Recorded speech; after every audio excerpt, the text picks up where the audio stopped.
కుమారుడు యేసుక్రీస్తు వారి లోకానికి పంపించి మీ కుమారుడు యేసుక్రీస్తు వారి యొక్క మరణం ద్వారా మా ప్రభా నన్ను మీతో సమాధానపరుచుకున్న తండ్రి మీ కొందనాలు స్తోత్రాలు చెల్లిస్తున్నాను. నీకు శత్రువుగా ఉన్న నన్ను మా ప్రభా మీతో సమాధానపరుచుకొని మీ కుమారుడుగా అంగీకరించిన మీ ప్రేమ కొరకై మీ కొందనాలు స్తోత్రాలు చెల్లిస్తున్నాను. దగ్గర మా ప్రభా మీ కృపలో కరుణించి జ్ఞాపకం చేసుకొని మా ప్రభా పాపిని నా కొరకై మా ప్రభా మీరు పాపముగా చేయబడి మా ప్రభా ధర్మశాస్త్రం నుండి విడిపించి మా ప్రభా మా తండ్రి ధర్మశాస్త్రం ద్వారా రావాల్సిన శిక్షణ మా ప్రభా మీరు భరించి నాకు ఇచ్చిన గొప్ప రక్షణ కొరకై మీ కొందనాలు స్తోత్రాలు చెల్లిస్తున్నాను. అదే రీతిలో మా ప్రభా మీ కృపలో కరుణించి మా ప్రభా పాపం ద్వారా పాపములకు బానిసనై మా ప్రభా పాపం ద్వారా మా ప్రభా నేను ఈ లోకంలో అవమానంలోను ఓటమిలోను ఈ లోకంలో జీవిస్తుండగా మా ప్రభా అటువంటి నన్ను మీరు ప్రేమించి మీ మరణం ద్వారా మీ విజయంలో పాలువారిగా చేసిన దేవా మీ కొందనాలు స్తోత్రాలు చెల్లిస్తున్నాను. దైవ మా తండ్రి మీ కృపలో కరుణించి మా ప్రభా మీ కుమారుడు యేసుక్రీస్తు వారి యొక్క మరణం ద్వారా నాకు అనుగ్రహించిన నిత్య స్వాస్థ్యాన్ని బట్టి మీ కొందనాలు స్తోత్రాలు చెల్లిస్తున్నారు. అందుకొరకై మా ప్రభా మనుషులందరి కొరకై ఒకడు మరణించుట ఉపయుక్తమని చెప్పిన మాటలు మా ప్రభా నా జీవితంలో మీరు నెరవేర్చినందుకు కొరకై మీ కొందనాలు స్తోత్రాలు చెల్లిస్తున్నాను. ఈ రీతిగా మా ప్రభా మీ మరణం ద్వారా నాకు అనుగ్రహించిన పరలోక సంబంధ ప్రతి ఆశీర్వాదం కొరకై మీ నామాన్ని పూజిస్తూ ఘనపరుస్తూ నన్ను ప్రేమించి నాకు ఇచ్చిన గొప్ప రక్షణ పాత్రను చేరుకొని నా హృదయపూర్వకమైన స్తుతి ఆరాధనలు నా ప్రియ ప్రభువును మీ ప్రియ కుమారుడైన యేసుక్రీస్తు వారి ఘనమైన నామమున మీకే అర్పించి ఆరాధిస్తున్నాను మా తండ్రి. ఆమేన్.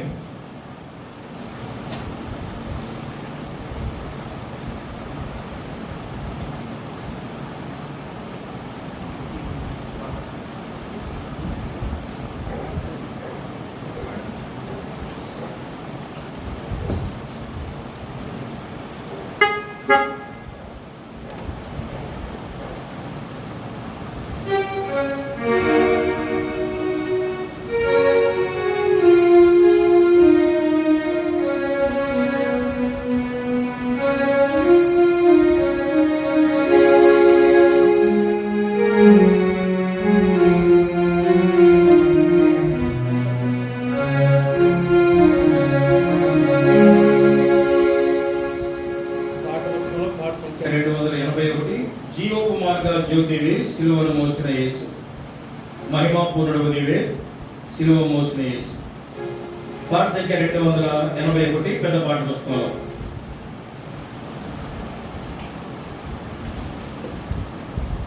పాత పుస్తకాల్లో 241.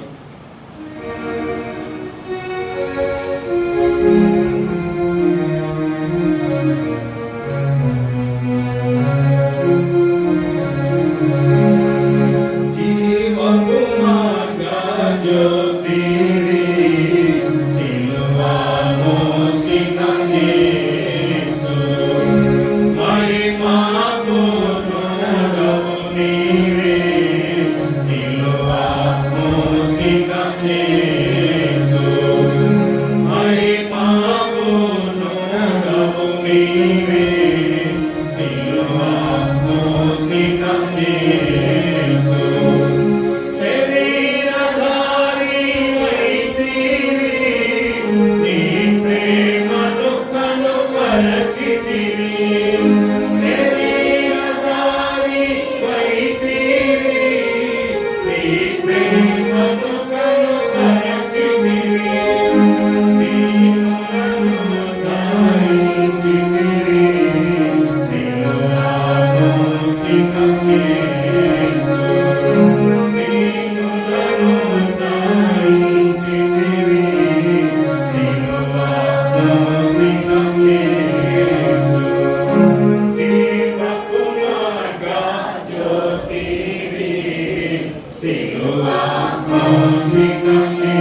ప్రార్థన చేస్తాం.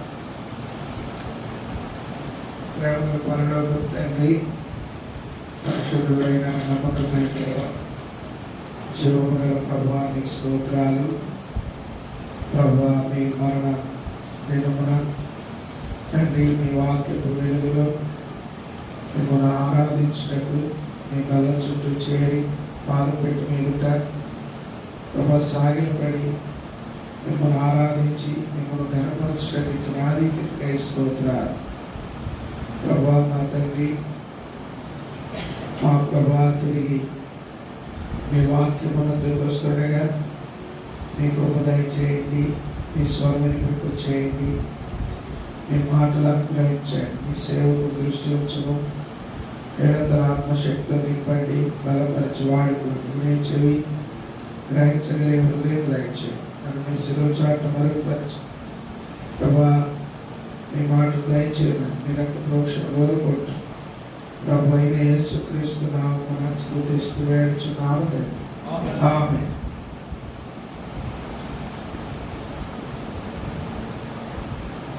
కొరింథీయులకు రాసిన మొదటి పత్రిక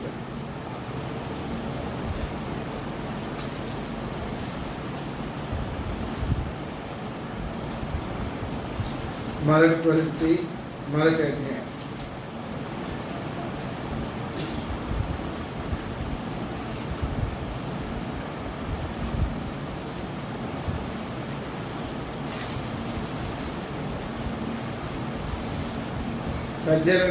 కలిసి చదువుకుంటా.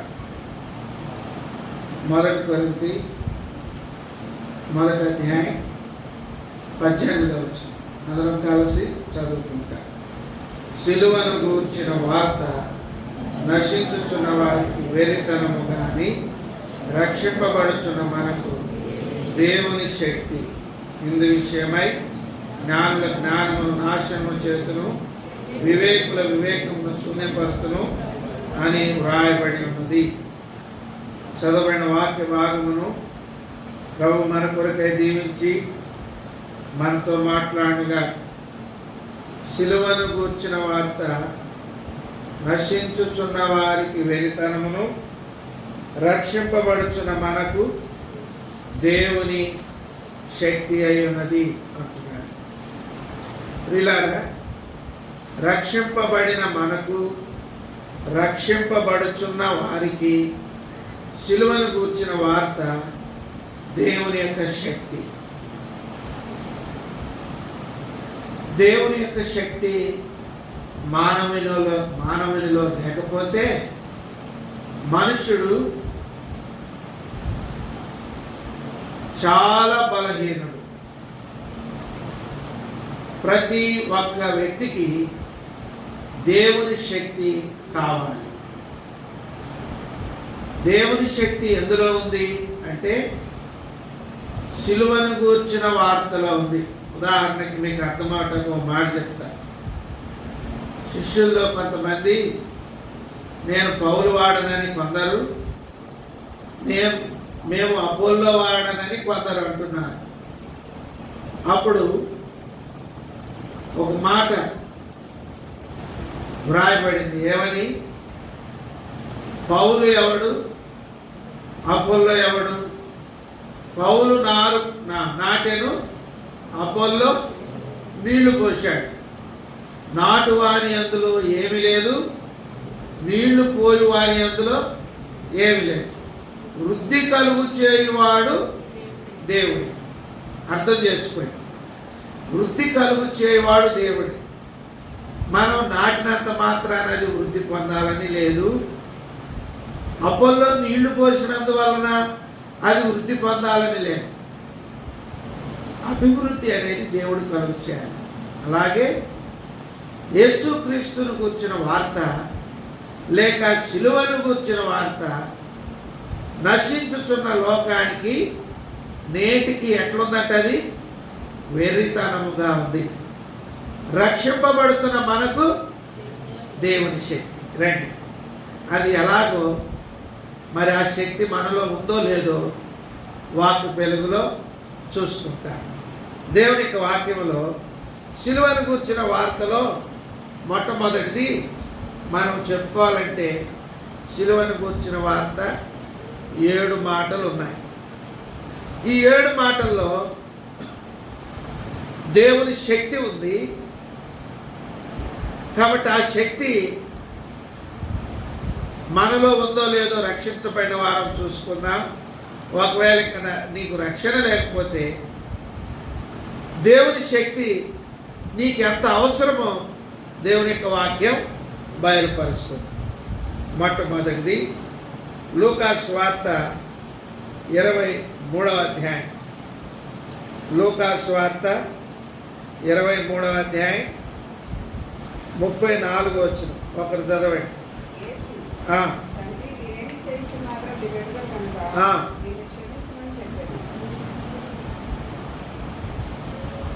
ప్రభువైన యేసుక్రీస్తు వారు సిలువలో పలికిన మాటల్లో మొట్టమొదటి మాట, వీరేమి చేయుచున్నారో వీరెరుగరు గనుక వీరిని క్షమించు. వాళ్ళు ఏం చేస్తున్నారో ప్రభు ఎరుగును. కొందరు హేళన చేస్తున్నారు, కొందరు అపహాస్యం చేస్తున్నారు, కొందరు తిడుతున్నారు, కొందరు కొడుతున్నారు, కొందరు రకరకాలుగా దూషిస్తున్నారు. రకరకాలైన ప్రజలు అక్కడ ఉన్నారు. అక్కడ ఏమి జరుగుతుంది అంటే ప్రభు అయిన యేసుక్రీస్తు వారిని సిలువ చేత బాధిస్తున్నారు. ఆ పరిస్థితులు అవన్నీ అక్కడ కళ్ళకు కనబడినట్లుగా మనుషులందరూ చూస్తూ ఉండగా యేసుక్రీస్తు ప్రభు వారిని సిలువ ప్రదర్శనమునకు అప్పగించారు. అటువంటి దుస్థితిలో ఆయన భారభరితమైన బరువైనటువంటి సిలువ భారమును ఆయన భరిస్తూ ఆయన తన శరీరమునంతటిని ఆ సిలువ చేత బంధించబడి ఉండగా మొట్టమొదటిది అక్కడున్న ప్రజలను చూసి వారి విషయమై పలుకుతున్నాడు. ఏమని పలుకుతున్నాడు? యేసు తండ్రి వీరు ఏమి చేయుచున్నారో వీరెరుగరు గనుక. ఈ మధ్యాహ్న కాల సమయంలో నీవు ఏం చేస్తున్నావో కనీసం నీవు ఎరుగుదువా? ఇక్కడ చేరవచ్చిన మనము ఏం చేస్తున్నామో మనము ఎరగాలి. మనము ఏం చేస్తున్నామో మనము ఎరగాలి. ఇంతకాలము కూడా నువ్వు ఎరగకుండా జీవిస్తే, ఇంతకాలం కూడా నువ్వు ఎరగకుండా జీవిస్తే ఇంకా చెప్పాలంటే మనము ఈ లోకములో భూమి మీద ఈయన కూడా ఒక మనిషి, ఈమె కూడా ఒక మనిషి అని చెప్పుట వ్యర్థం. కనుక అక్కడున్నవారు ఏం చేస్తున్నారో చూద్దాం రండి. దేవుని యొక్క వాక్యంలో చదవండి. మొట్టమొదటిదిగా శిష్యులు ఏం చేస్తున్నారో చూద్దాం. శిష్యులు ఏం చేస్తున్నారు? దానికంటే ముందు అపోస్తుల కార్యములో ఒక మాట ఉంది, చదవండి. అపోస్తుల కార్యములు 3వ అధ్యాయం 17వ వచనం. అపోస్తుల కార్యములు 3:17. సహోదరులారా,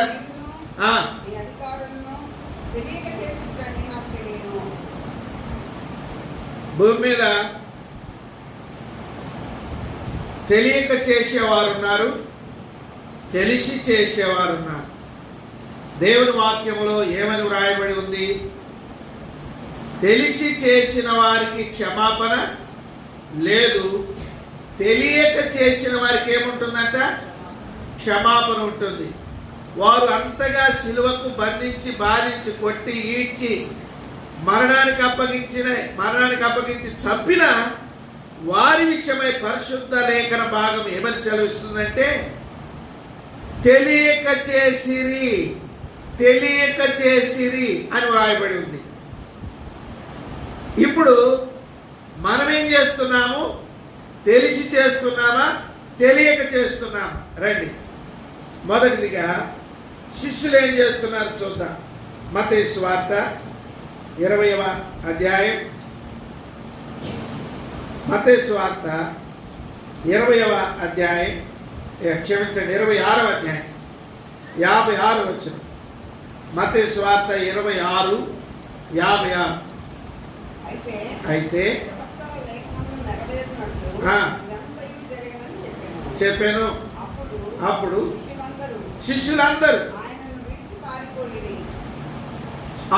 శిష్యులందరూ జాగ్రత్త గుర్తుపెట్టుకోండి. మాటలు మీ బైబిల్ అండర్లైన్ చేసుకోండి. చదవండి, మరలా చదవండి. అయితే ప్రవక్తల లేఖనములు నెరవేరునట్లు అంతయు జరిగనని చెప్పాను. అప్పుడు శిష్యులందరూ, ఎవరండి శిష్యులు? శిష్యులని ఎవరినన్నారు? శిష్యులని దేవుడు ఎంతమందిని ఏర్పాటు చేసుకున్నాడు?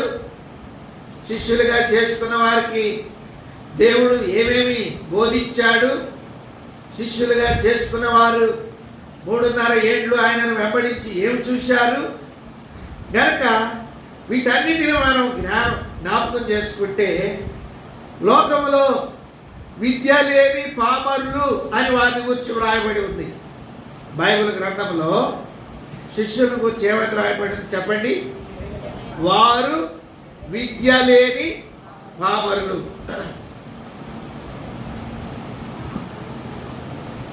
యేసు ప్రభు వారు ఎవరు? సృష్టికర్త, దేవాతి దేవుడు, జ్ఞాన సంపన్నుడు, తెలివి వివేకములు గలవాడు, సమస్తమును తన మహాత్తు గల మాట చేత నిర్మించుకున్నవాడు. ఆయన ప్రభు అయిన యేసుక్రీస్తుగా ఈ లోకములోనికి వచ్చాడు, శరీరమును దాల్చి. ఆయన అంత గొప్పవాడు. అంత గొప్పవాడైనటువంటి దేవుడు మహిమాన్వితమైన పరలోక పట్టణములో యుగాయుగములు సజీవుడుగా జీవించుచున్నవాడు ఈ భూలోకానికి వచ్చాడు. ఈ భూలోకానికి వచ్చి శరాపులు, కెరూబులు, దూతలు, మహాదూతలు ఆయనకు అక్కడ ఉన్నారు.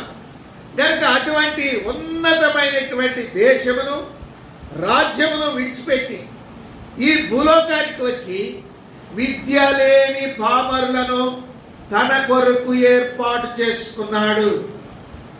అది కూడా ఎందుకో తెలుసా? ఈ లోకములో అక్కడ మనం మొదట చదువుకున్న భాగం ఏముంది? కొరింథీ పత్రికలో చదివాం కదా. కింద మాట చదవండి. మొదటి పత్రిక 18. జ్ఞానుల జ్ఞానమును నాశనము చేయుటకు విద్య లేనిటువంటి, జ్ఞానము లేనటువంటి వారిని దేవుడు ఏర్పాటు చేసుకున్నాడు.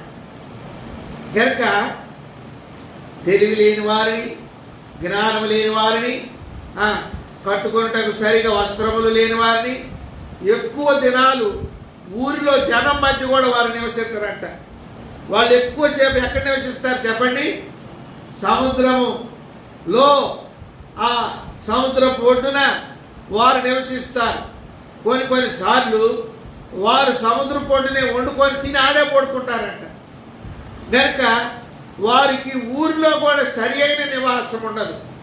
అట్లాంటి దుస్థితిలో వారు ఉండగా దేవుడు వారిని ఏర్పాటు చేసుకున్నాడు.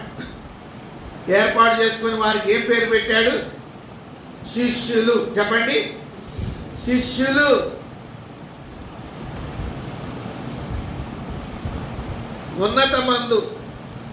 ఉన్నత దేశమందు ఉన్నతమైన వాడైనటువంటి మహామహుడకు దేవునికి విద్య లేని పామరులను శిష్యులుగా చేసుకున్నాడు.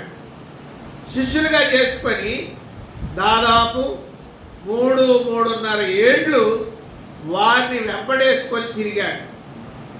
అంతేకాదు, ఎన్నో సంగతులు వారికి బోధించాడు. ఎన్నో సంగతులు, ఆయన రాకను గూర్చిన సంగతులు, ఆయన యొక్క జీవితమును గూర్చిన సంగతులు, దినదినము ఆయనకి ఏమేమి జరుగుతుందో వాటి అన్నిటిని గూర్చిన సంగతులు, ఆయన మరణ, భూస్థాపన, పునరుత్థానములను గూర్చిన సంగతులు, అంతేకాదు ఆయన ఆరోహణమై తిరిగి వెళ్ళే సంగతులు, ఆయన తిరిగి వచ్చే సంగతులు అన్నీ చాలా సువిశేషముగా, చాలా అర్థమయ్యే రీతిలో వారికి బోధించాడు. అందుకనే వారికి ఏ పేరు? శిష్యులు అన్నాడు. తన కోసం ఏర్పాటు చేసుకొని వారిని ఎంతగానో ప్రేమించాడు. శిష్యులని దేవుడు ఎంత ప్రేమించాడంటే అంత ప్రేమించాడు. ఎంత ప్రేమించాడంటే అంత ప్రేమించాడు. వారిని కూడా అడిగితే, క్రీస్తు మిమ్మల్ని ఎంత ప్రేమించాడో చెప్పగలరా అని ఒక ఆయన అడిగాడంట. అంటే ఒక ఆయన ఏడ్చాడంట. ఒక ఆయన మా నోరు చాలదు అన్నాడట. ఒక ఆయన ఎంత ప్రేమించాడో అది అంతము లేదు అన్నాడు. ఇలా 12 మంది 12 రకాలుగా చెప్పారు. ఆ చెప్పిన వారిలో ఒకడైన ఇస్కరియోతు యోధా కూడా ఉన్నాడు. ఇంతగా వారిని ప్రేమించి శిష్యులుగా ఏర్పాటు చేసుకుంటే ఒకానొక సమయం వచ్చింది. ప్రభువైన యేసుక్రీస్తు వారికి అది కష్ట సమయం. ఒకానొక సమయం వచ్చింది ప్రభువైన యేసుక్రీస్తు వారికి వేదనకరమైన సమయం. దుఃఖాక్రాంతుడుగా, చింతాక్రాంతుడుగా ఆయన చేయబడుతున్నటువంటి సమయం కనుక దాన్ని ప్రభు ముందుగానే గుర్తెరిగి శిష్యులతో చెప్పాడు, మనిషి కుమారుడు మనుషుల చేతికి అప్పగింపబడు సమయం ఆసనమైంది, రండి మనము అక్కడికి వెళ్ళి ప్రార్థన చేద్దాం అన్నాడు. ఎవరితో పంచుకున్నాడు ఈ మాట? శిష్యులతో పంచుకున్నాడు. శిష్యులతో పంచుకుంటే మళ్ళీ శిష్యుల్లో అందరూ బలహీనులు, అందరూ బలవంతులని ఆయనకి, బలవంతులు కాదని ఆయనకి తెలుసు. అందుకని వీళ్ళందరూ వచ్చిన వ్యర్థం, వాళ్ళు నిద్రపోతారు, వాళ్ళు ఎందుకు కష్టపెట్టాలి, సరే మీరు ఎటువంటి నేను ప్రార్థన చేయండి, మేము ఆడికి పోయి ప్రార్థన చేస్తాను. ఒక 3 తీసుకున్నాడు. ఎవరిని? పేతురును, యాకోబు, యోహాను 3 తీసుకొని వెళ్ళి పండెక్కి ఆడ ప్రార్థన చేస్తున్నాడు. వాళ్ళతో చెప్పాడు, మీరు ఇక్కడ చేయండి, నేను కొంచెం ఇంకా 2 అడుగులు ముందుకెళ్ళి నేను అక్కడ చేస్తాను ప్రార్థన అని చెప్పాడు. ప్రార్థన చేయటానికి తీసుకుపోయాడు. ప్రభు ప్రార్థన చేస్తూ మధ్యలో శిష్యుల దగ్గరకు వచ్చాడు. శిష్యుల దగ్గరకు వస్తే వాళ్ళు ఏం చేస్తున్నారు వాళ్ళు? ప్రియమైన వారులారా, జాగ్రత్తగా వినండి. దేవాతి దేవుడు లోకములో, పాపములో, శాపములో పారవేయబడిన దుస్థితిలో దేవునికి దూరస్థులముగా ఆ శిష్యులకు వలె మనము కూడా ఇంకా అంతకంటే కూడా బలహీనమైన వారముగా, ఎందుకు పనికిరాని వారముగా మనం ఉన్నప్పుడు దేవాతి దేవుడు తనకు కష్ట సమయం వచ్చింది. మనిషి కుమారుడు మనుషుల చేతికి అప్పగింపబడు గడి ఆసనమైంది. శిష్యులతో పంచుకొని రండి మనము ప్రార్థనలో ఉన్నాం అని చెబితే వారు ఆయనతో కూడా వెళ్ళి అనేక సంగతులు ఆయనను గురించి విన్నవారు, కన్నవారు, అనేక సంగతులు ఎరిగిన వారే ప్రార్థన చేయండి అని చెప్తే వారు ఏం చేస్తున్నారంట? నిద్రపోతున్నారు. మన ఆత్మీయ జీవితం ఈనాడు ఏ రీతిగా ఉందో మనం పరీక్ష చేసుకోవాలి. ఎన్ని కష్టాలు, ఎన్ని శ్రమలు, ఎన్ని ఇరుకులు, ఇబ్బందులు గుండా సంఘము వెళుతున్నది, ప్రజలు వెళుతున్నారు, సేవకులు వెళుతున్నారు. క్లిష్ట పరిస్థితుల్లో మనమున్నాము. క్లిష్ట పరిస్థితుల్లో మనమున్నాం. రండి ప్రార్థన చేద్దాం. సంఘముగా కూడి, కుటుంబముగా కూడి, సహవాసముగా కూడి ప్రార్థన చేస్తున్నావా? నిన్ను నమ్మి దేవుడు నీకు రక్షణనిచ్చాడు. నిన్ను నమ్మి తన ఆలయములో ఒక వ్యక్తిగా నిన్ను ఉంచుకున్నాడు. నిన్ను నమ్మి అనేకమైన సంగతులు ఆయన వాక్యము ద్వారా నీకు బోధించాడు. ఇప్పుడు నువ్వు ఏం చేస్తున్నావు? లోకంలో చూడండి, లోకస్తులు ఎన్ని శ్రమలు వచ్చినా, ఎన్ని కష్టాలు వచ్చినా, ఎన్ని ఇరుకులు ఇబ్బందులు వచ్చినా లోకము కొరకే వారు జీవిస్తూ వాటిని అనుభవిస్తూ ఏం పట్టించుకోకుండా లోకము కొరకైన జిత్తులు ఎత్తులు మోసములతో వారు ఇంకా లోకములో ఎట్ట బ్రతకాలని చూస్తారు. ఇటువంటి కష్టమైన క్లిష్ట పరిస్థితుల్లో ప్రభు వారిని తీసుకొని రండి ప్రార్థన చేద్దాం అని చెప్తే, వీరేమి చేయుచున్నారో వీరెరుగరు, వీరిని క్షమించు. ఏం చేస్తున్నారంట శిష్యులు? పారిపోయారు. చదవండి ఆ మాట మరలా. అయితే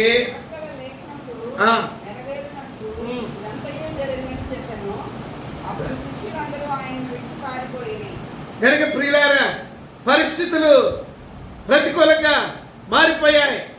హింసించేవారు, దూషించేవారు, హేళనించేవారు, కొట్టువారు, సిలువకు బంధించేవారు అందరూ అక్కడ చేరారు.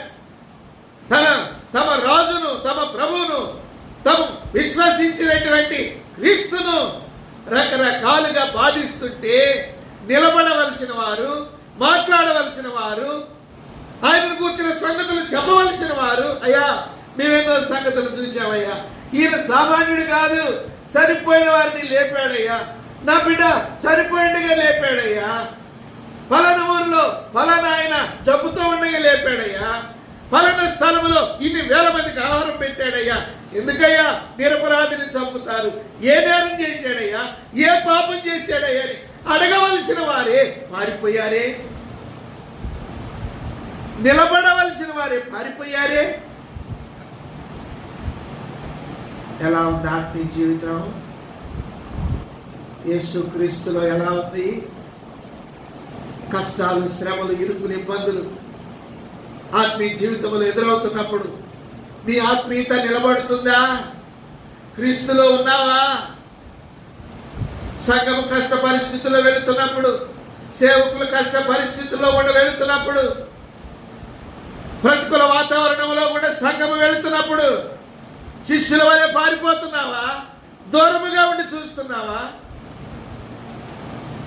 ఆయనంతగా ప్రేమించిన శిష్యుడు ఎక్కడైనా కనబడతాడేమో, అందరు కొట్టేవాళ్ళు, ఊసేవాళ్ళు, హేళన చేసేవారే వాళ్ళ కళ్ళ ముందు కనబడుతున్నారు ఆయనకి.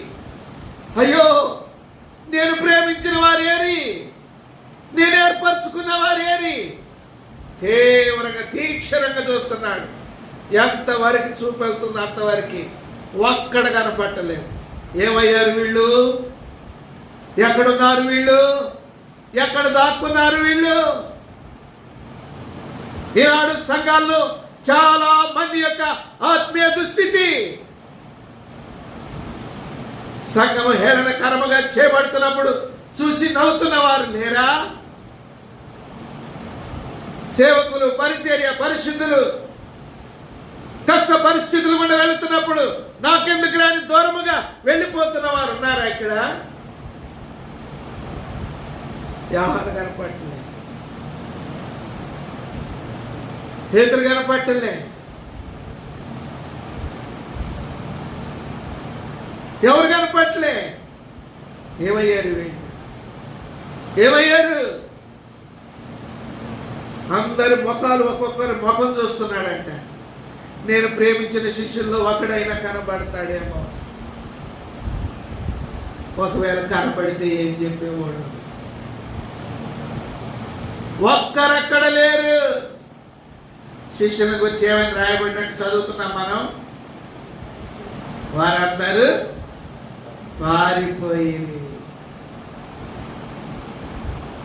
పారిపోయారు. 12 మంది శిష్యుల్లో ఒక వ్యక్తిని బాగా ప్రేమించాడంట. ఎవరు ఆ వ్యక్తి? ఎక్కువగా ప్రేమించింది ఎవరిని? పేతురు. పేతురును ప్రభు బాగా ప్రేమించాడు.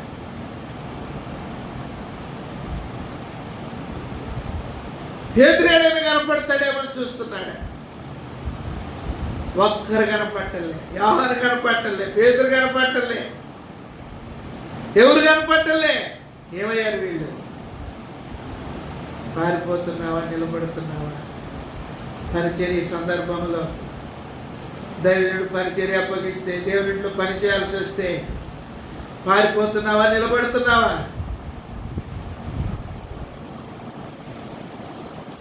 భక్తుడు తన శిష్యులను ఉద్దేశించి ఒక పాట రాశాడు. ఏం పాట? చేపలు పట్టే జాలరివే, ఎన్నిక లేని వాడవే. చేపలు పట్టే జాలరివే, ఎన్నిక లేని వాడవే. నన్ను మరచుట న్యాయమా, పారిపోవు సమయమా.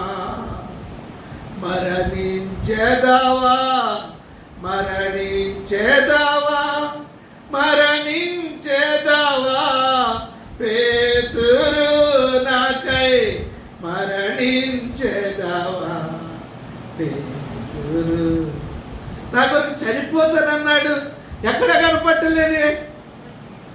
నా కొరకు ప్రాణమీయటానికి వెనుదీనన్నాడు, ఎక్కడ కనపట్టలేదే. వీళ్ళంతా ఊసేవాళ్ళు, కొట్టేవాళ్ళు, తిట్టేవాళ్ళే కనపడ్డారు. నన్ను ప్రేమించిన వాళ్ళు ఏరి, నేను ప్రేమించిన వాళ్ళు ఏరి. విశ్వాసులారా, చివరి దినాల్లో ఉన్నారు. ఆత్మీయ దుస్థితి ఎలా ఉందో చూసుకో. దేవుని కొరకు ఎలా ఉన్నావో చూసుకో. అందుకనే ప్రభు అన్నాడు, వీరేమి చేయుచున్నారో వీరెరుగరు, వీరిని వారు తెలియక అవిశ్వాసం వల్ల చేసిన వారు కనికరించబడ్డారు. మరి ఎన్నో సంగతులు నీకు బోధించాను, నేను ఏర్పాటు చేసుకున్నాను, నా నీతిని నీకు చెప్పాను, నా రాజ్యమును గురించి బోధించాను, నా ఆశ్చర్యక్రియలు చూశావు, నా అద్భుతాలు చూశావు. ఎన్ని నీ కుటుంబంలో చేశాను, వ్యక్తిగతంగా నీకెన్ని చేశాను. ఎన్నిసార్లు నువ్వు కష్టంలో ఉంటే, నువ్వు రోగములో ఉంటే, నువ్వు ఇబ్బందుల్లో ఉంటే, ఎన్నిసార్లు నేను నీకు సాయం చేశాను.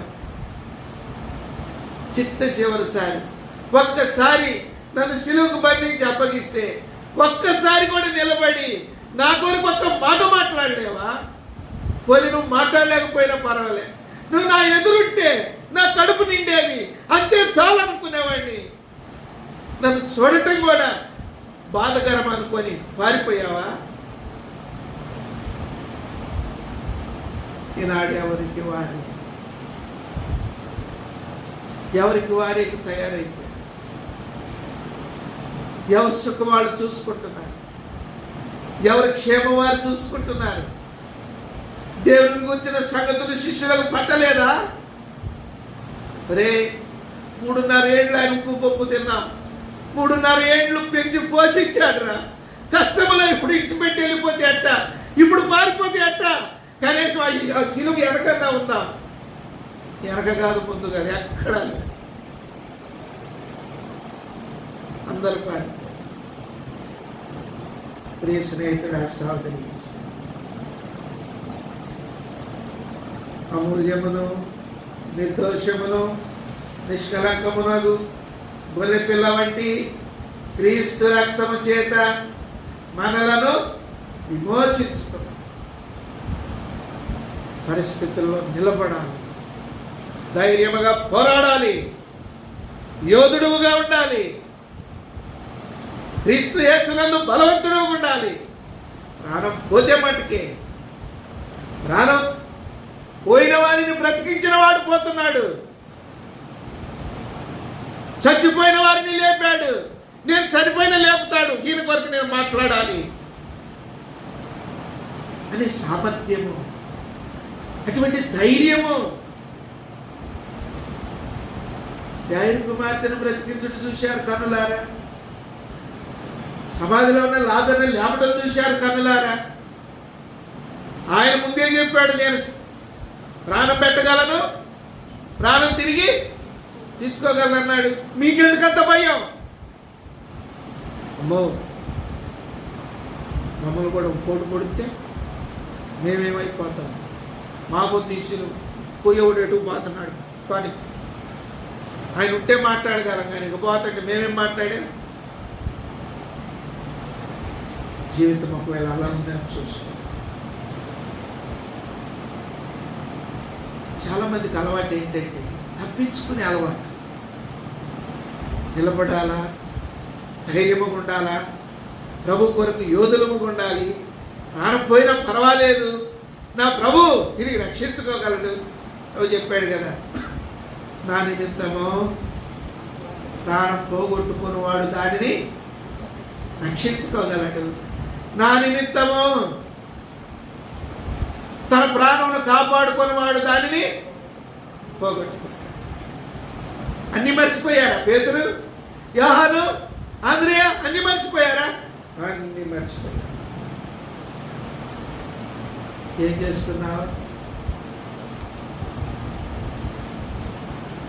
పారిపోయి అక్కడ ఇక్కడ ఇక్కడ అక్కడ దాక్కుంటున్నారు.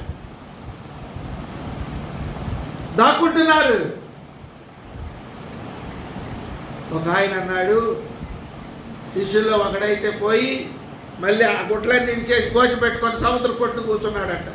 కొట్టుకుని వచ్చి నన్ను ఎత్తుకుపోతానే ఉందని. ఎందుకంటే వీడు శిష్యుడు కాదు, జాలరి అనుకోవాలని. కొట్టపాతడికి శిష్యుడు పారిపోయారు. రైట్, వీరేమి చేస్తున్నారో వీరెరుగరు గనుక వీరిని క్షమించు. పిలాతు ఏం చేస్తున్నాడు?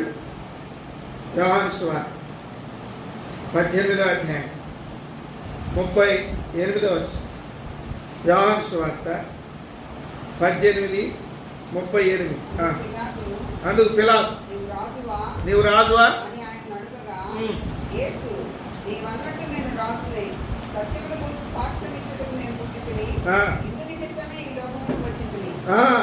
నీవు అన్నట్టు నేను రాజుని, సత్యమును గురించి సాక్ష్యం ఇచ్చుటకు నేను పుట్టి తిని, ఇందు నిమిత్తమే నేను ఈ లోకమునకు. చదవండి తర్వాత.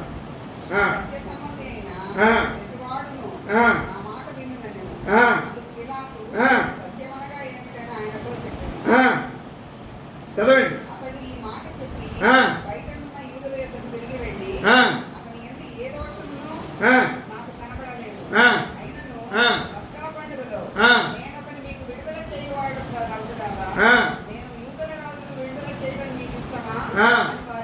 అడిగాను.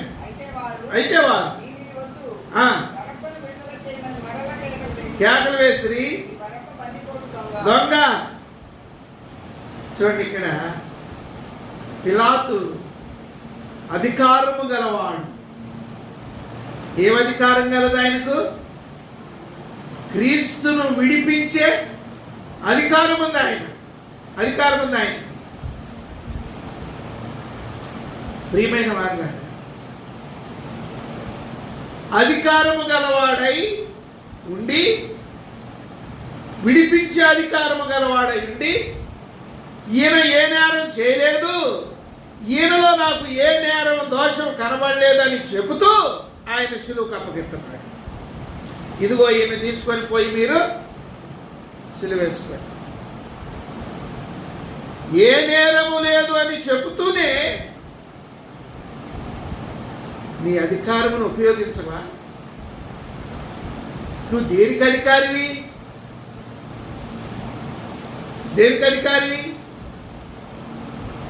ఒక అధికారి ఆయనలో ఏ నేరము లేదని తెలిసి,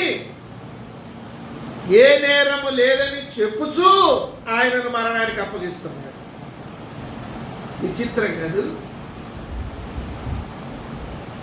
ప్రియమైన వారులారా, జీవము గల దేవుని సంఘాల్లో ఇలాంటి పిలాతులు చాలా మంది ఉన్నారు. దేవుడిచ్చిన వారి అధికారమును దుర్వినియోగము చేయొచ్చు. దేవుడు వారికి ఇచ్చిన అధికారమును వారి స్వనీతి కొరకు, స్వార్థము కొరకు, మనుషుల మెప్పులు మెహర్బానాల కొరకు వినియోగిస్తూ దేవుని సంఘాలను పాడు చేస్తున్నారు చాలా మంది.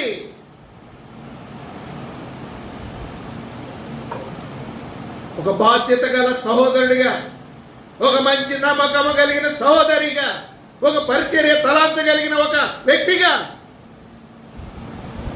దేవుడు నిన్ను తన సంఘములో దేవుని యొక్క సేవకులు నియమించి ఉంటే నీకు ఇచ్చిన అధికారమును ఆత్మ సంబంధమైన వాటికి కాకుండా లోక సంబంధమైన, భౌతిక సంబంధమైన, శరీర సంబంధమైన మెప్పుల కొరకాయ, కోరికల కొరకాయ వినియోగపరుస్తున్నారు ఈనాడు. ప్రభు అంటున్నాడు, వీరేమి చేయుచున్నారో వీరెరుగరు, వీరిని క్షమించు.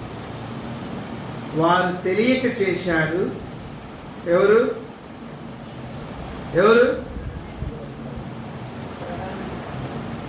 ప్రజలు. ఆయనను సిలువ వేసిన వారు, ఊసిన వారు, అపహసించిన వారు తెలియక చేశారు, కనికరించబడ్డారు. తెలిసి చేసిన వారు ఎవరు? మొట్టమొదటిదిగా శిష్యులు.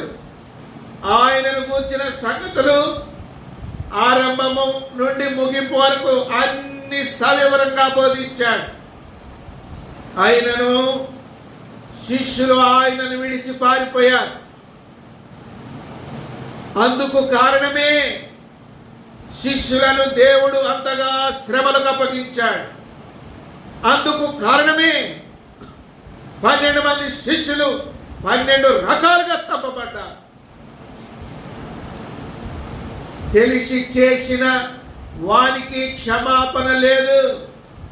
తెలియక చేస్తే క్షమించబడతావు. పిలాతు ఒక అన్యజనుడు, ఆయనలో తప్పు లేదని ఎరిగి కూడా ఆయనను మరణానికి అప్పగించాడు.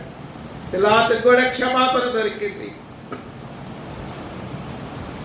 జీవము గల దేవుని సంఘములో దేవుడు లోకాధికారుల గురించి మాట్లాడటలేదు. నా ఇంటిలో నా యావత్ మంద మీద ఒక కాపరిగా, ఒక పెద్దగా, ఒక విశ్వాసిగా, నా ఇల్లు కాపాడే ఒక వ్యక్తిగా నిన్ను ఉంచాను. ఏం చేస్తున్నావు నువ్వేం చేస్తున్నావో నీకు అర్థమవుతుందా? నువ్వు ఎలా ఉన్నావో నీకు అర్థమవుతుందా? నీ బాధ్యతని ఎలా వినియోగిస్తున్నావో నీకు అర్థమవుతుందా? ఏమి చేయాలో ఏమి చేయకూడదో తెలుసుకున్నావా? స్వరీతి కొరకు, స్వార్థము కొరకు బ్రతుకుతున్నావా? దేవుని పేరు చెప్పుకొని యేసునామమున వ్యాపారాలు పెట్టుకున్నారు చాలా మంది. చెట్టు పేరు చెప్పుకొని కాయలు అమ్ముకునే దుస్థితిలోకి వచ్చేసారు ప్రజలు, విశ్వాసులు. చాలా మంది వారు ఏం చేస్తున్నారు వారికి అర్థం కావట్లేదు. అర్థమయ్యి ప్రాణం పెట్టాడు. తను ఏం చేస్తున్నాడో, తను పొందబో మరణం ఎటువంటిదో, తను పొందబో శిక్ష ఎటువంటిదో అంత ఎరిగి భరించి సహించి తిరిగి లేచాడు. జీవము గల దేవుని సేవించటంటే అన్ని ఎరిగి, అన్ని భరించి, క్రీస్తుని ఎరిగి ఆయన యొక్క ప్రేమలో, సేవలో, విశ్వాసములో కొనసాగవలసిన వారంగా ఉంటూ ఉన్నాం.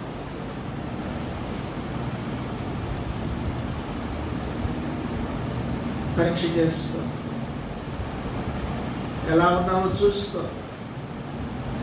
ఎన్నేళ్లుగా మందిరానికి వస్తున్నావో చూసుకో. యేసుక్రీస్తుని గురించిన సత్యము ఎంత ఎరిగావో చూసుకో. దేవుడు నీకు ఇచ్చిన బాధ్యత ఏంటో ఎరుగు. దేవుడు నీకు ఇచ్చిన తలాంత ఏంటో ఎరుగు. దేవుని కొరకు ఎలా జీవించాలో ఎరిగి జీవించు. ప్రభు వస్తున్నాడు, ఎంత పడతా.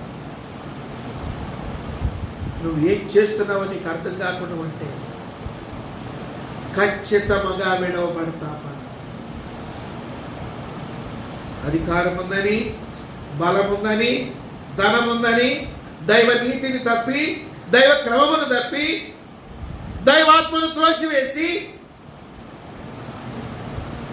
విర్రవీగుతున్న దుష్టత్వముతో పరిపాలించబడుతుంది సంఘం ఈనాడు చాలా స్థలాల్లో. ఏమవటానికి ఉందా క్షమాపణ? ఆయన వస్తున్నాడు. ఏమవటానికి? ఈ పరిస్థితులు, విశ్వాసులారా, నీ మట్టుకు నేను, నా మట్టుకు నేను ప్రభువా దినదినము నేనేం చేస్తున్నాను నేను ఎరిగి జీవించాలి. అందుకని దినము నీ వాక్యమునిచ్చాను. అందుకే దైవజనుడు భక్సింగ్ గారు ప్రతిరోజు నువ్వేం చేయాలో, నువ్వు ఎలా జీవించాలో నీ గైడ్ లైన్స్ ఇవ్వటానికి ప్రతి దినం దేవుని వాక్యం చదువు అని బైబిల్ మనకిచ్చి ప్రతిరోజు వాక్యం చదివే క్రమాన్ని మనకు నేర్పాడు. నేను ఎలా జీవించాలి, నా కర్తవ్యం ఏంటి, నా దేవుడు ఎవరు, నేను ఎక్కడి నుంచి వచ్చాను, నేను ఇదేమో చనిపోతే ఎక్కడికి పోతాను, ఎరిగి జీవించాలి, ఎరిగి జీవించాలి. పాపం అన్యుడు ఈయనలో ఏ నేరము లేదు అంటూనే సిలువకు అప్పగించి పోయి చేతులు కట్టుకుంటున్నాడు. ఏమని? ఈ పాపం నా మీద, నా పిల్లల మీద ఉండకూడదు. తెలియదండి అన్యుడు. క్షమాపణ దొరికింది. మరి ఆల్రెడీ క్షమించబడ్డాం మనం. మరి మనం చేసే పొరపాట్లు, మనం చేసే తప్పిదాలు వ్యక్తిగతముగా, కుటుంబపరముగా, సంఘపరముగా, ఉద్యోగ జీవితంలో, వ్యాపార జీవితంలో ఏమి చేస్తున్నారో వీరెరుగరు వీరిని. కనుక శిష్యులు ఏం చేస్తున్నారు చెప్పండి? పారిపోయారు శిలువ దగ్గర. పిలాతు ఏం చేస్తున్నాడు? ఏ నేరము చేయలేదని చెప్పుతూనే ఆయన శిలువకు అప్పగిస్తున్నాడు. రండి. మూడో వ్యక్తి ఎవరు? సైనికులు ఏం చేస్తున్నారు? యోహాను సువార్త 19వ అధ్యాయం 23-24 వచ్చిన సైనికులు యేసును సిలువ వేసిన తర్వాత ఆయన వస్త్రములు తీసుకొని ఒక్కొక్క సైనికునికి ఒక్కొక్క భాగం వచ్చినట్లు 4 భాగాలు చేసిరి. ఆయన అంగీని కూడా తీసుకొని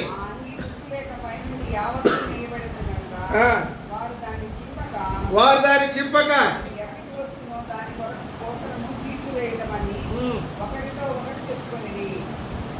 చాలు. ఏం చేస్తున్నారంటే సైనికులు ఆయన వస్త్రములను ఏం చేస్తున్నారు? పంచుకుంటున్నారు. ఆయన వస్త్రముల కొరకు చీట్లు వేసుకుంటున్నారు. ఆయన వస్త్రాల కొరకు చీట్లు వేసుకుంటున్నారు. వారిలో ఒక్కడికి కూడా అయ్యో ఏ నేరము లేని వాడిని వస్త్రహీనుడిని చేశామే, ఏ పాపము చేయని వాడిని వస్త్రహీనుడిని చేశామే, ఆయన వస్త్రాలు మనం లాక్కొని మనం తీసుకొని మనం పంచుకుంట ఇది మనకి న్యాయమా అని ఒక్కడికి కూడా అనిపించట్లేదా? నా వస్త్రం కాని దానికి నాకెందుకు ఆశ, ఇది నా బట్ట కాదు నాకెందుకు ఇది అనిపించట్లేదా?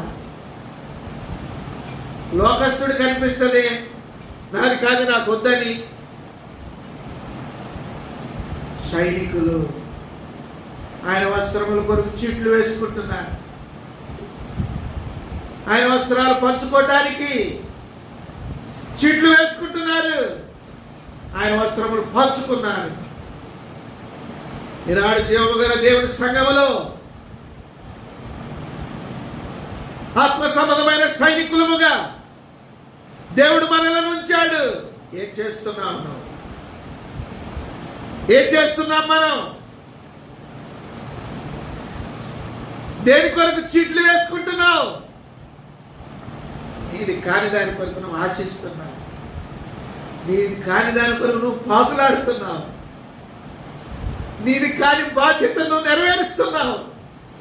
నీకు అప్పగించని దాని కొరకై నువ్వు పోరాడుతున్నావు. సంగమా, విశ్వాసులారా, వాక్యపు వెలుగులో నడుచుకోలేని వారులారా, ఉందా క్షమాపణ?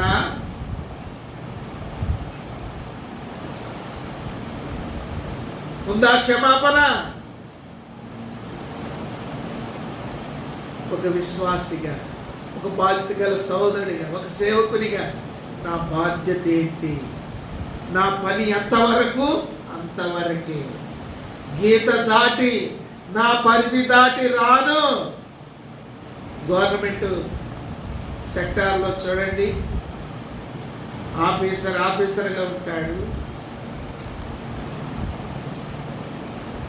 తన కింద వాడు 1వ నెంబర్ 1లో ఉంటే 2వ వాడు 2లో, 3వ వాడు 3లో, 4వ వాడు 4లో ఉండాలి తప్ప 4లో ఉన్నవాడు 1లో రావటానికి అవకాశము లేదు.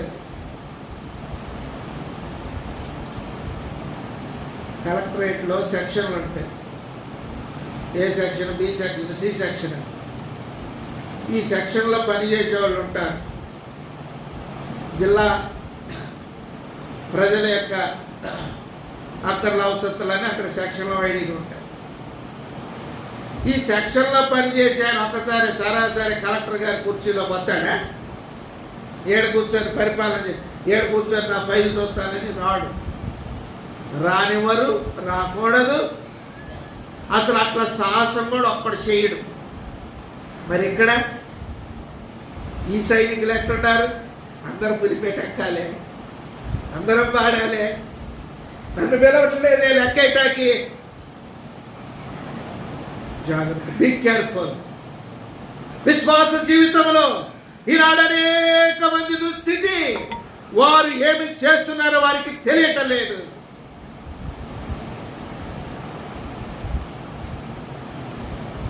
దేవుని పిల్లలారా, వాక్య వెలుగులో నడుచుకొని ప్రభు వచ్చినప్పుడు ప్రభుతో ఉండటకు ప్రభు మనకి సహాయం చేయనుగాక. అక్రమంగా నడుచుకొని వారిని విడిచిపెట్టాడు, అన్యాయముగా నడుచుకొని వారిని విడిచిపెట్టాడు, మోసము చేయ వారిని విడిచిపెట్టాడు, తనది కాని దానిని ఆశించిన వారిని విడిచిపెట్టాడు.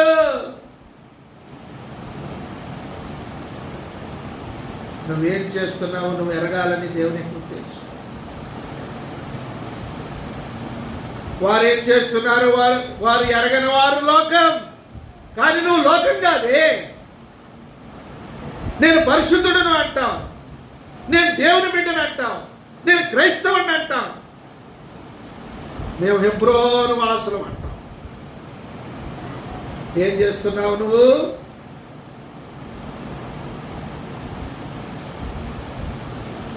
ఎలా ఉంది జీవితం? ఓ భక్తుడు పాట రాశాడు. ఏమి చెప్పుదువు యేసే ఎదురైతే, నీవు ఏమి చెప్పుదువు యేసే ఎదురైతే, నీ తెలిసి ఉన్న సకల పాపముల విషయమేమని నిన్ను గద్దించి అడిగిన, ఏమి చెప్పుదువు యేసే ఎదురైతే. మంచి నీటితో కడిగిన పంది, మంచి నీటితో కడిగిన పంది నచ్చక బురదను మెచ్చుగదా. దాన్ని ఎంత మంచి నీటితో కడిగినా తిరిగి ఆడకపోతుంటే అది బురదలోకే.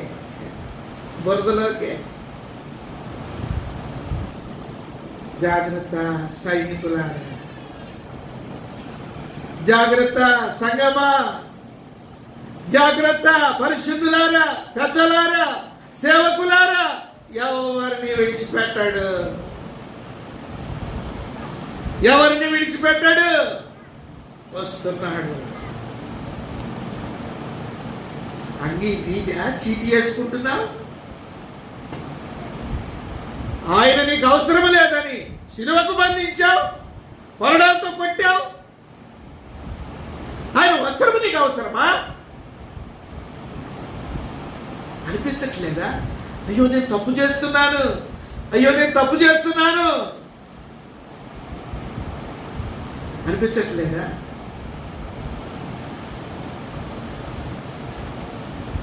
జాగ్రత్త. నీది కాని నేను ఆశించబాకు. నీది కాని నేను ఆశించబాకు. నీ పరిధి ఎంతవరకు ఎరుగు. నీ గీత ఎంతవరకు తెలుసుకో. నీ సరిహద్దు ఎంతవరకు చూడు. దేవవాక్యంలో సరిహద్దు రాళ్ళు తీసివేయేవారు కలరు అంటాడు. సరిహద్దులు పోయాయి, అన్ని చెరపబడ్డాయి. ఒకరు దానిలోనికి ఒకరు వచ్చేసారు.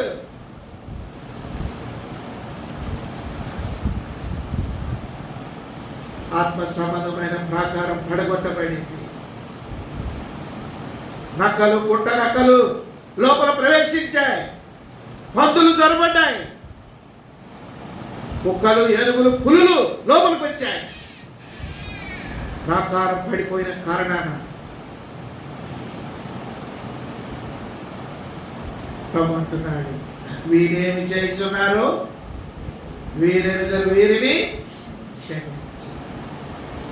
దేవుని కృపను బట్టి యేసు ప్రభు వారు తిరిగి లేచాక యేసు ప్రభు వారిని సిలువ వేసిన వారికి అందరికీ ఒప్పుకున్న వారు క్షమాపణ పొందారు. దేవుడు వారిని క్షమించాడు. లోకములో యేసు ప్రభునందు విశ్వాసము యేసు ప్రభు శిలువ రక్తము చేత కడగబడి దేవుని పిల్లలముగా చేయబడిన మనము ఇంకా సంఘములో నిలిచి ఉన్నాం. వారు తెలియజేశారు, కనికరించబడ్డారు. మనం తెలియజేస్తున్నాం. మనం విడిచిపెట్టాడు. మనం విడిచిపెట్టదు. విడిచిపెట్టడానికి ప్రియమైన వారులారా, అన్నీ ఎరిగి ఆయన వద్దనుకొని ఇక్కడ ఏమని రాశాడు? ఆయన అంగి భాగాలు చేయకుండా చించాలంటే ప్రాణం అప్పలేదంట. ఎందుకో? అది పైనుండి కిందికి నేయబడి ఉంది. కుట్టు లేదంట. కుట్టు లేదు. అందుకని రే దీన్ని చెచ్చొద్దు, ఇది ఎవరు పెద్దదో భాగం వేసుకుందాం, ఇది ఎవరు పెద్దదో భాగం వేసుకుందాం. ప్రియమైన వాళ్ళ అన్ని మనుషులు స్వాధీనం అయిపోయినాయి. సంఘాలు మనుషులు స్వాధీనం అయిపోయాయి. డబ్బులు మనుషులు స్వాధీనం అయిపోయాయి. పరిచర్య కూడా మనుషులు స్వాధీనం అయిపోయింది. సేవకుని చేతిలో ఏమీ లేదు.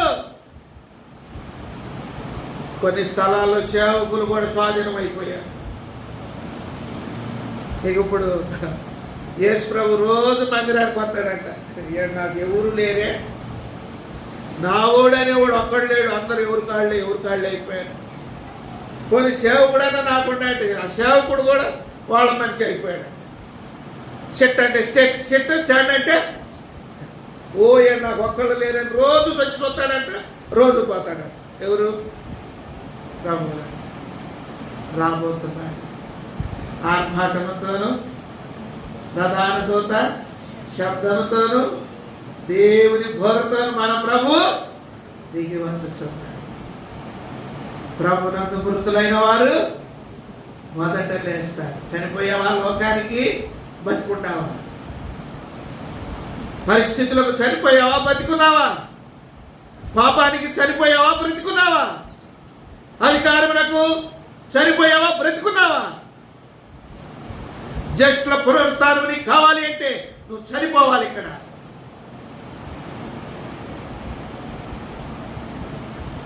లోకంలో ఉండంటే దేవునిట్లో కూడా ఆశిస్తున్నారు. లోకంలో బతికినట్టు ఏడు కూడా బతకొచ్చు అనుకొని జీవిస్తున్నారు. లోకానికి ఇక్కడ వ్యత్యాసం ఏమి లేదు. మారిపోయాయి. ప్రత్యక్షత కూడా వైదొలిగిపోయింది. ప్రత్యక్షత కూడా క్రమక్రమముగా మాయమైపోతా ఉంది. ఇప్పటికే చాలా సంఘాల్లో హెబ్రోన్ ప్రత్యక్షత లేదు. హెబ్రోన్ ప్రత్యక్షత మారిపోయాయి. అన్ని జనుల్లాగా బక్సీ గారు పండగలకు ఎందుకు మారుస్తాడు సేవకులు? చెప్పండి, ఎందుకు మార్చారు? అప్పుడు అసలు ఉద్దేశం ఏంటో అసలు ఉద్దేశం ఏంటి? క్రీస్తుని నమ్మిన తర్వాత హెబ్రోను సహవాసం ఎలా ఉంటుందంటే, నా బాల్య దినాల్లో నేను ఎరిగింది, పెద్దలు నాకు చెప్పింది, మా సేవకులు నాకు నేర్పింది. ఏం చెప్పారండి? ఎందుకు ఇట్లా మారుస్తారు? పండగ కదా, అందరు కొత్త గుడ్డలు కట్టుకొని వస్తారు, క్రిస్టమస్ కొంచెరాయా, జనవరి కొంచెరాయా, ఈ ఈస్టర్ కొంచెరాయా, ఎప్పుడు వచ్చారు? ఏంది ఈ సంగతి అంటే, అప్పుడు నా బాగా సండే స్కూల్ వయసులో చెప్పారు, యేసు ప్రభుని నమ్ముకున్న వారికి నిత్యము పండగే, ప్రతిరోజు పండగే, ప్రతి ఆదివారం పండగే. లోక సంబంధమైన పండగలకు మనం చచ్చిపోయాము, అవి మనం చేయకూడదు. అందుకని దైవీని భక్సింగ్ గారు సేవకుల్ని అక్కడున్న సేవకులు ఇంకో స్థలానికి, అక్కడ సేవకులు ఇంకో స్థలానికి అలా మారుస్తాడు. ఇప్పుడు అట్టగా ఇప్పుడు వచ్చిన వాళ్ళు ఏమంటున్నారు తెలుసా? పండగ పూట సేవకుడు మార్చుకోండి, మాకు కొత్త వర్తమానం లేదెట్ట అంటే, పండగ చేస్తున్నాము, కొత్త వర్తమానం కూడా ఇస్తున్నాము. భౌతికమైన ఆచారాలు వచ్చేసాయి. మన మందిరాల్లో కూడా పానకాలు పోతున్నాం. ఏ మందిరం అని అడగబాకండి, మన మందిరాల్లో కూడా పానకాలు పోతున్నారు. మన మందిరాల్లో కూడా శనివారం అంతా వచ్చి మందిరాల్లో ఏడుతున్నారు కూర్చొని. మరి ఇదేమొచ్చి పడిరా నాయన అంటే, అందరూ ఏడుతున్నారన్న మందిరాల్లో, మనం కూడా ఏడవాలి. ఎవరి కోసం? ఆయన ఏమన్నాడు? మీకోసం, మీ పిల్లల కోసమే ఆడవండి అంటే, మరి ఆయన కోసం ఏది ఇవ్వాలి? ఇవాళ శనివారం తెలియదా? కొంతమంది 40 రోజులు ఎడుతున్నారు. ఏ పాట అది? ఏ పాట? ఎంతో వింత, ఎంతో ఎవరికి? ఎవరికి? మనక ఆయనక? అర్థం లేని ఏడుపులు, పాపం, అర్థం లేని ఏడుపులు. సరే, మనం విమర్శించటం కాదు, మన ప్రత్యక్షత గురించి మనం మాట్లాడుకుంటున్నాం. దైవీని భక్సింగ్ గారికి ఇచ్చిన ప్రత్యక్షత అది. భూసంబంధమైన పండుగలు పబ్బములు చేయడానికి మనము లేము. నిత్యము పండగే, మనకి ప్రభువే పండగ. ప్రభువు లేని వాళ్ళకే పాపం అప్పుడప్పుడు పండగ. పండగే పండగ, మిగిలిన దినాలన్నీ ఎండగా దండగ, మనకి నిత్యము పండగే. సరే, ఒక మాట చెప్తారండి. మొదటి దేవుడు, శిష్యులు ఏం చేస్తున్నారు? పారిపోయారు. రెండో దేవుడు పిలాతు ఏం చేస్తున్నాడు? నేరస్తుడు కాదు అని చెప్పుతూనే ఆయన సిలువకు అప్పగించాడు. మూడో దేవుడు సైనికులు ఏం చేస్తున్నారు? వస్త్రములు పంచుకోవటానికి చీట్లు వేసుకుంటున్నారు. దేవుని డబ్బును పంచుకుంటున్నారు సంఘాల్లో, దేవుని పరిచయం కూడా పంచుకుంటున్నారు సంఘాల్లో. పూర్వదినాల్లో సేవకుడేది చెప్తే అది, సేవకుడేది చెప్తే అది. సేవకుడు ఉండగా మనం ఎవరు మాట్లాడకూడదు. దైవజనుడు ఇప్పుడు మాలో అక్కడే ఆయన పడేయండి అన్నా, నువ్వు ఇవ్వాలా? వర్తమానం తీసుకో. మరి బల్లార్థమానం ఎవరన్నా? అన్న బల్లార్థమానం నేనన్నా. ఉరే అన్నా, ఈ వారం ఏమి లేదు మీకు నడిపించే ఏమి లేదా? ఏమి లేదు. మంచి మూడు అర్థమానాలు మేము ముగ్గురు పంచుకున్నాం. మరి నా సంగతి నువ్వు కూర్చొని నడిపించన్నా? అయిపోయింది. జాగ్రత్త, ప్రభు వచ్చే దినాల్లో ఉన్నా. ప్రియమైన విశ్వాసులారా, ప్రభు కొరకు ఎదురు చూడండి. భూ సంబంధమైన వాటిని నీది కాని దానికి నువ్వు పాకులాడబాకు, ఆశపడబాకు. ఇంకోటి చెప్తారండి, ఇంకోటి చెప్తారు చూడండి.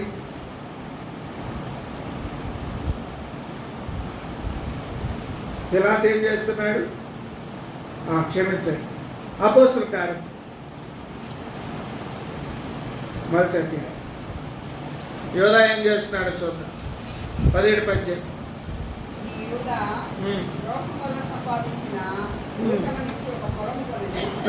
అతడు తలక్రిందులుగా పడి బద్దలైనందున అతని పేగులని బయటకు వచ్చాను. ప్రియమైన వాళ్ళారా, ఎవరి యోధ? శిష్యుల్లో ఒకడు. 3.5 ఏండ్లు ఆయన చెప్పిందంతా విన్నాడు. 3.5 ఏండ్లు ఆయన ఇంట్లో పెత్తనం చేశాడు, సొమ్ము సంచి దగ్గర పెట్టుకున్నాడు. 3.5 ఏండ్లు ఆయన ఉప్పు పప్పు తిన్నాడు. 3.5 ఏండ్లు ఆయన ప్రేమ ఏంటో ఎరిగాడు. తిట్టినోడిని తిట్టడు, కొట్టినోడిని కొట్టడు. ఆ రీతిగా యూదా ప్రభువుని ఎరిగి ఇక తిట్టినోడిని తిట్టడు, కొట్టోడిని కొట్టడు అని చెప్పేసి ఇదే సొంత అనుకొని, ప్రియమైన వాళ్ళారా, 3.5 ఏండ్లు ఆయనని వెంబడించిన వాడే ఆయనను రోకలకు అమ్మ చూశాడు. సమయం ఆసన్నమైంది. ధనాపేక్ష పరుడై, లోభి అయి, స్వనీతి పరుడై యేసు ప్రభువాన్ని అమ్ముటం కూడా వెనక తీయలేదు. ఓ యూదా, ఏం చేస్తున్నావు? నీకు మైండ్ ఉందా? 3.5 ఏండ్లు పెట్టి తిన్నావు కదరా, ఆయన అద్భుతాలు చూసావు కదరా, ఎక్కడో సముద్రం పట్టున ఏడో పారవేయబడిన దుస్థితిలో ఉన్న నిన్ను శిష్యునిగా చేసుకుంటే నిరపరాధి నమ్ముతున్నావు కదరా, నిర్దోషిని అప్పగిస్తున్నావు కదరా, నీ ప్రాణం ఎట్టు అప్పుతుంది కదా. అవన్నీ కాదు, ముందు నాకు డబ్బు కావాలి, చదవండి మరలా. ముగిస్తానా? ద్రోహం వలన సంపాదించిన రోకలనిచ్చి, దేని వల్ల సంపాదించాడంటే రోకలు, ద్రోహము వలన. సంఘ ద్రోహులు ఉన్నారు సంఘాల్లో, దేవునికి ద్రోహులు ఉన్నారు సంఘాల్లో, దేవుణ్ణి అడ్డం పెట్టుకొని సంపాదించుకునేవారు ఉన్నారు సంఘాల్లో. ఆనాడు ఆ యోధ ఒక్కడే, ఈనాడు ఎంతమంది యోధాలు, ఎంతమంది యోధాలు. అంతా అయిపోయింది, సమయం అంతా అయిపోయింది, చేయాల్సిందంతా చేశాడు. అంతా చేసి చదవండి ఇప్పుడు కిందకి, మళ్ళా చదవండి. ఇచ్చి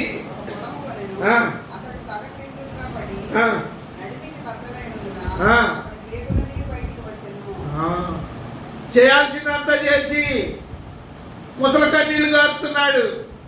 అయ్యో, నిరపరాధిని అప్పగించాను, నిజమే, పాపము లేని వాడిని అప్పగించాను,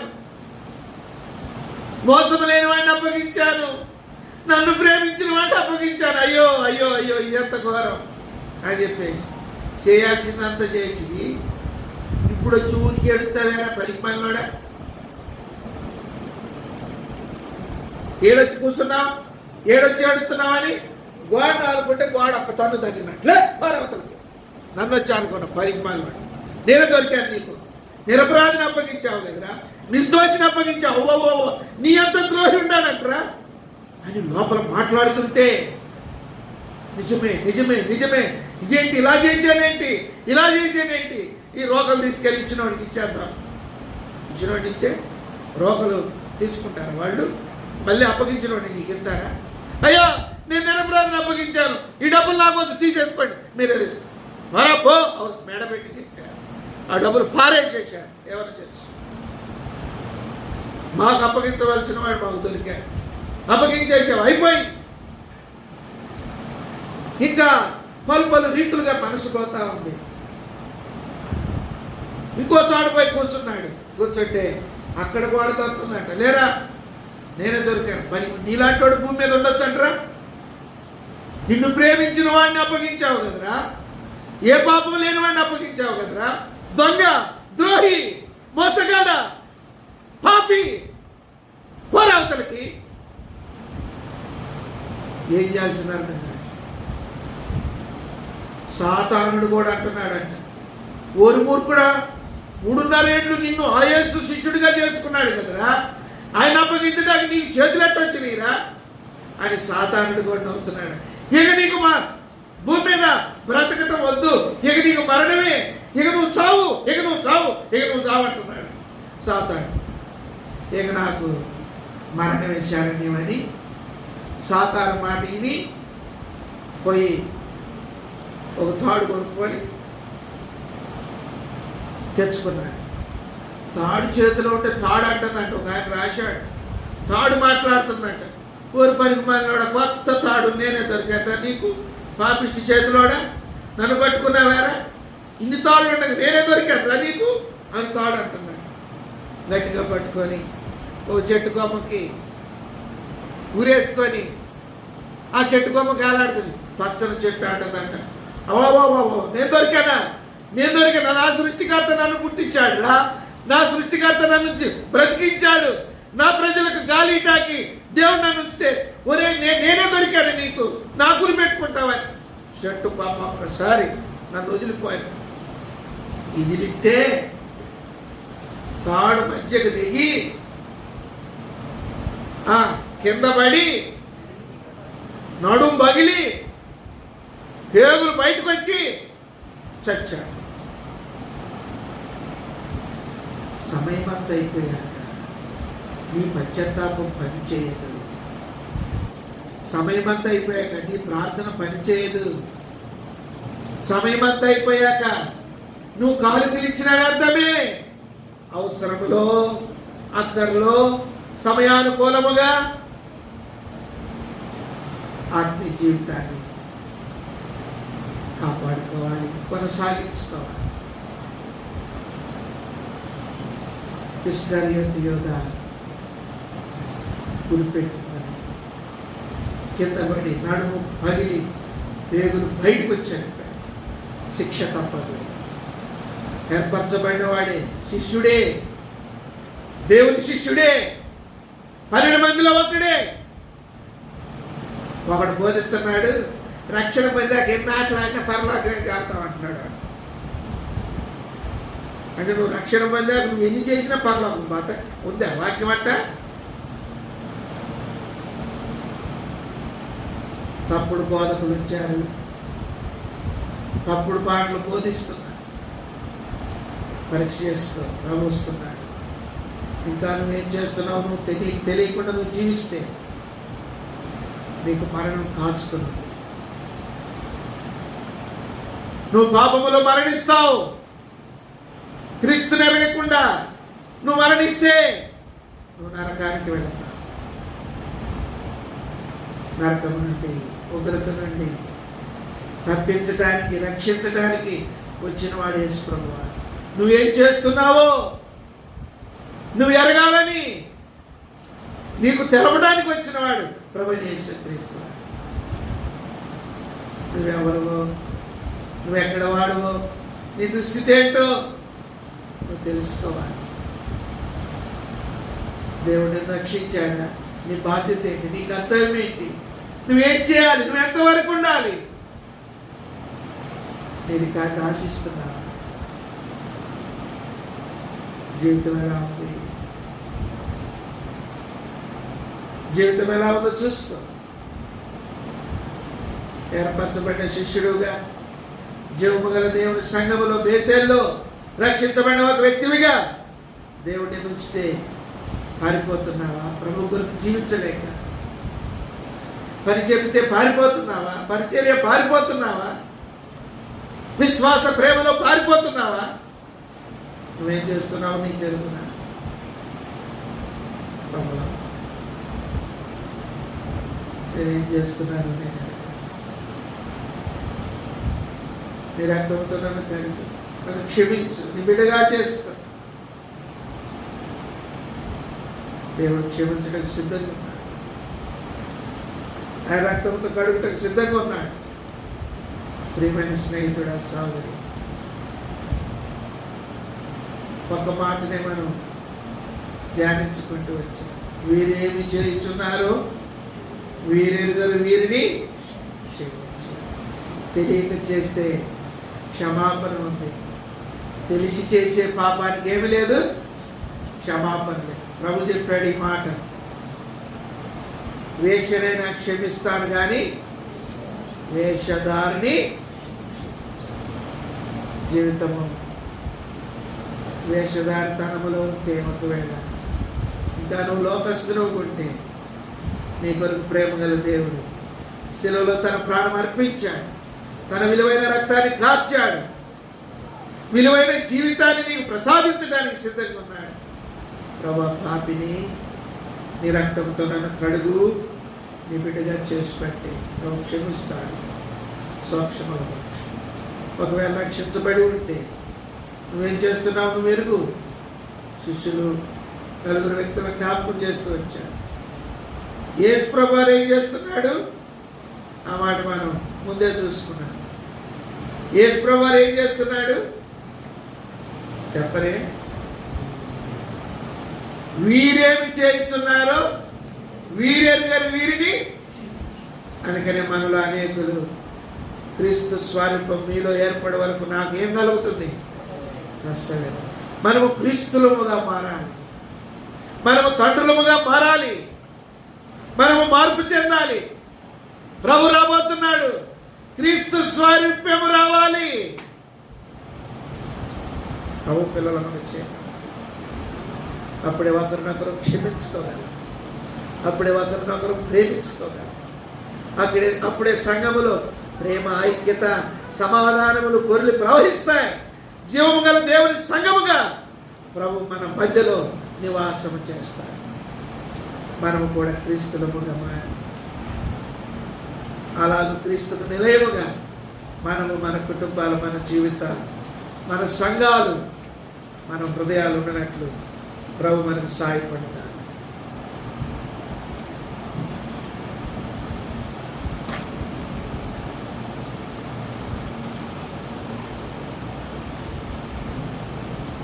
ప్రార్థన చేస్తున్నదిగా ప్రేమగల దేవుడు తన దాసుని మనకు తీసుకుని వచ్చి తన హృదయంలో ఉన్న ఆశను లేదా ఆవేదనను మనతో పంచుకుంటుండగా మనము మన జీవితాల్లో ఏం చేస్తున్నామో, ఎవరి వలె ఉన్నామో సరే మన జీవితాన్ని మనం పరీక్ష చేసుకుంటూ మనం కొడుకు అప్పగించుకుందాం. శిష్యులందరూ వెళ్ళిపోయారు కానీ యోహాను మాత్రమే యేసు ప్రభువారికి కూడా అసలు ఎంత నిలిచి ఉన్నాడు. పారిపోయిన శిష్యుల వలె యోహాను లేడు కానీ యేసు రొమ్మున ఆనుకున్న వారి వలె శిలువ ఎత్తు కూడా యోహానులో పడ్డారు. ఆ యోహానుకు తన తల్లి యొక్క బాధ్యతను యేసు క్రీస్తు అప్పగించారు. ప్రియమైన వాళ్ళగా పారిపోయే వారి వలె కాకుండా, లేకుంటే ద్రోహం చేసి క్రీస్తును అమ్ముకున్న ఇస్కరియోతు వలె కాకుండా, ఈయన నీతిమంతుడు, ఈయన నిరపరాధని చెబుతూ అన్యాయపు తీర్చిన పిలాతు వలె కాకుండా, యేసు ప్రభువు యొక్క అంగీకారం చీట్లు వేసుకున్న సైనికులు కాకుండా, మనం మన జీవితాల్లో యోహాను వలె ప్రభు యొక్క నిలిచిన వారంగా, అంతవరకు ప్రభువును ప్రేమించిన వారంగా, ప్రభువును హత్తుకొని జీవించే వారంగా మనం ఉండాలని ప్రభు యొక్క ఉన్నతమైన ఉద్దేశం. ఎక్కడైతే మనం మన జీవితాల్లో యోహాను వలె కాక మిగిలిన శిష్యుల వలె కానీ, ఇస్కరియోతు యోధ వలె కానీ, పిలాతు వలె కానీ, సైనికుల వలె కానీ మనం ఉన్నాము, ప్రేమగల దేవుడు శిలువలో పలికిన మొదటి మాట క్షమాపణ. ఆ రీతిగా క్షమించడానికి ప్రభు సిద్ధమైన వాసుగా మనం ప్రభుకు అప్పగించుకుందాం, ప్రార్థన చేసుకుందాం.